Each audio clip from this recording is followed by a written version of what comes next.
it's not a very pretty Morote Seoi Nage, but it's still a Morote Seoi Nage. It's still a good throw. Just get him on the back with control and force, and that's what it's going to look like. So,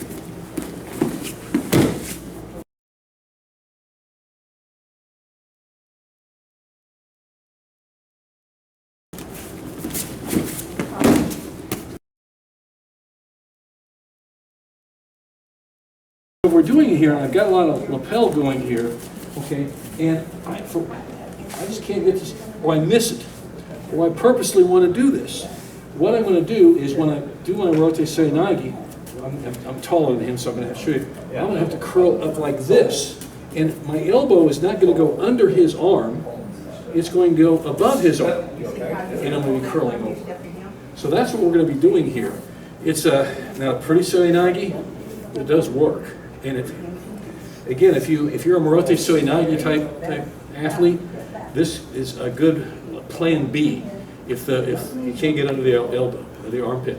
So we're gonna work on that. Okay. So you want to take it from here? Let me get the camera going here. Okay. So with most Morotes, you want to lighten up a little bit on the grip. You don't really want a high collar grip unless you like jacking your shoulder and your wrist and your elbow. So if you need to, loosen them up a little bit and then catch about midway until you get more and more used to it, and then you can go up a little higher. Okay. As soon as we have this, the idea here is to get up like that. Okay. So again, we're going to follow the lead of my knee and my hip. I'm not going to try and come up and hit him. All right. I want to turn the hip first, and then you pop your elbow out right through there. Okay. Notice that my wrist is not bent. Okay, so I've got a nice little flat shelf right there. Okay, my wrist is not bent. I don't want it like that. All right, so from here we can clamp down with your elbow. Okay, or even easier is as it comes through here, you just roll. That should be way back. Okay, so that's a little bit more Coach Donnie's style, and I find it works really well if you're worried about your wrist or your elbow.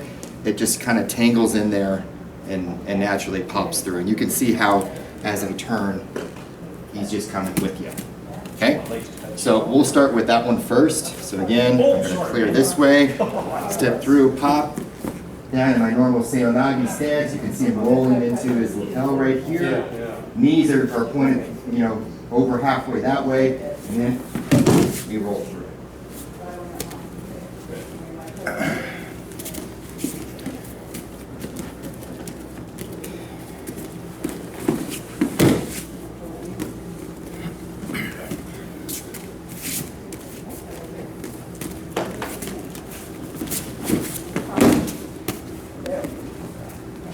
Okay, so second way, if that's not doing it for you, is to pop it through and then clamp down on it.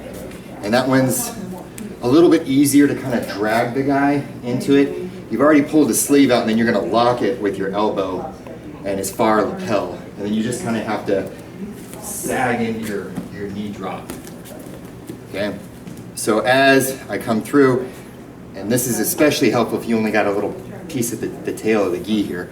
Okay, as we come through, I'm going to clamp. So I've got my elbow on that, and we just kind of sag through on that.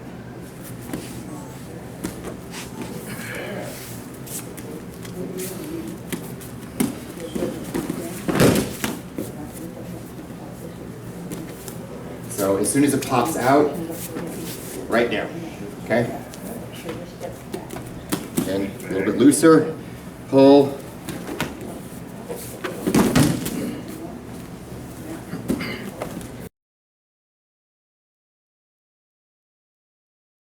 Up, we're going like that, right? Okay. Or we might start out this way and only roll it at the very end. So what you need to do is try and get some contact with your arm and them. I usually try and get my elbow on them, and then it pops through pretty easy, okay? But you can get your hand or your fist right there, and it still comes through easy. And the difference here is I'm not going like this, I'm going like that. So you're just trying to roll into that with that nice Donnie Hinchcliffe grip there, okay? So as soon as you get that contact, whether it's here or there, we just roll into it, okay? And if you're knee dropping, you can see how easy that is to just keep rolling through. If you have a fairly good knee drop where you're pointed the right way, okay, you can see that he's just kind of draped across the back and the feet are off the ground. So, get some contact, right? And over he goes. Okay, and that way you know that you're not going to be like jacking your elbow or your wrist or your shoulder. You pop it up, get some contact, and just roll under. Okay?